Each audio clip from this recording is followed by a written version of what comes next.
2013 मेरी ज़िंदगी का वो साल था जब पहली बार किसी अपने को खोने का दर्द महसूस हुआ। पहली मोहब्बत ने धोखा दिया और हमारा रिश्ता ख़त्म हो गया। दिल टूट चुका था, हर दिन एक बोझ लगने लगा था। शायद इसीलिए मैंने लखनऊ जाने का फ़ैसला किया। मेरे कुछ दोस्त वहाँ पहले से रहते थे। सोचा था शहर बदल जाएगा, लोग बदल जाएंगे तो शायद दर्द भी थोड़ा कम हो जाएगा।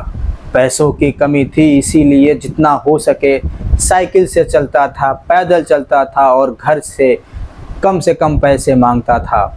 वहाँ पहुंचकर मैंने बच्चों को पढ़ाना भी शुरू कर दिया ताकि अपना खर्चा खुद निकाल सकूं। कुछ महीने ही रहते हुए थे कि एक फ़िल्म रिलीज़ हुई, आशिकी 2। आज भी वो दिन मेरी आंखों के सामने बिल्कुल ज़िंदा है। गर्मी अपने चरम पर थी, धूप इतनी तेज़ थी कि सड़क से गर्मी की लहर उठती हुई महसूस होती थी। मैं अपने कमरे से पैदल निकला था। आज भी मुझे याद है बादशाह नगर का वो पुल उतरते ही सामने थिएटर दिखा था, शायद उसका नाम उमराव था। मैं उसी थिएटर में ये फ़िल्म देखने गया था। उस वक्त मुझे बिल्कुल अंदाज़ा नहीं था कि मैं सिर्फ़ एक फ़िल्म देखने नहीं जा रहा हूँ, मैं अपनी ही कहानी का एक हिस्सा पर्दे पर देखने जा रहा हूँ। फ़िल्म में राहुल और आरोही की मोहब्बत सिर्फ़ एक लव स्टोरी नहीं थी, वो प्यार, इंतज़ार, त्याग, बिछड़ने की कहानी थी। राहुल का टूटना, उसका खुद से लड़ना और आरोही के लिए सब कुछ छोड़ देना, ये सब देखकर मुझे बार बार अपनी ज़िंदगी याद आ रही थी।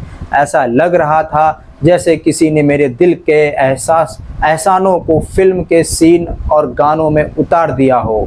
फिल्म ख़त्म हुई लेकिन उसका असर ख़त्म नहीं हुआ।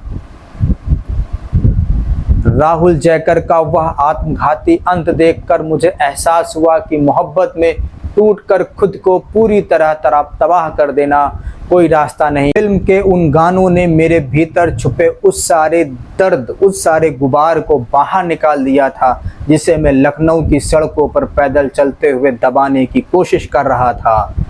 मैंने उमराव थिएटर से बाहर कदम रखा, बादशाह नगर की उस तपती सड़क पर दोबारा चलना शुरू किया और खुद से एक वादा किया कि भले ही किस्मत ने मुझे इस शहर में एक टूटे हुए दिल के साथ भेजा हो, लेकिन मैं यहाँ से हार कर नहीं जाऊँगा।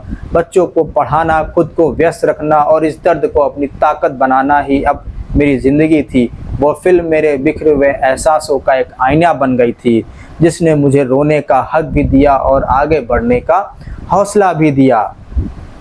उन दिनों जहाँ देखो वहाँ आशिकी 2 के गाने बजते थे।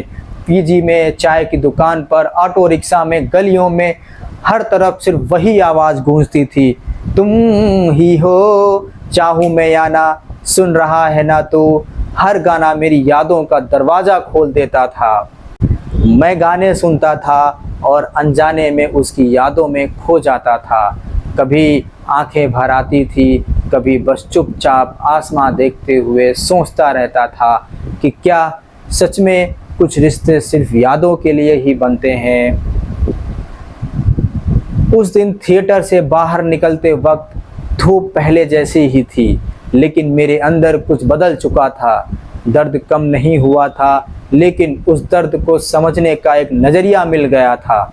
मुझे एहसास हुआ कि हर मोहब्बत का अंजाम मिलन नहीं होता, लेकिन हर मोहब्बत इंसान को कुछ न कुछ सिखा कर ज़रूर जाती है। आज इतने सालों बाद भी जब कहीं आशिकी 2 का कोई गाना सुनाई देता है तो लखनऊ की वो गर्म दोपहर, बादशाह नगर का पुल, थिएटर तक मेरा पैदल सफ़र और वो टूटा हुआ लड़का, सब कुछ एक पल में मेरी आंखों के सामने आ जाता है। शायद इसीलिए कुछ फिल्में सिर्फ देखी नहीं जाती, जी जाती हैं, और आशिकी 2 मेरी ज़िंदगी की उन फिल्मों में से एक है।